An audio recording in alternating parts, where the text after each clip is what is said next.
હાય, નમસ્કાર. આજે આપણે વાત કરીશું ઇંગ્લિશ ગ્રામરમાં ટેન્સ વિશે. તો પહેલાં આપણે જોઈશું સાદો વર્તમાનકાળ.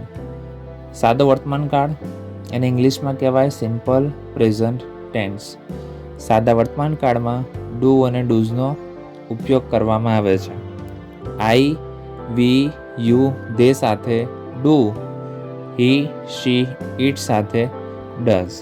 ઓકે, હવે નેક્સ્ટ આપણે જોઈએ સાદો ભૂતકાળ, જેને ઇંગ્લિશમાં કહેવાય simple past tense. Simple past tense એમાં બધા સાથે શું આવશે? ડીડ.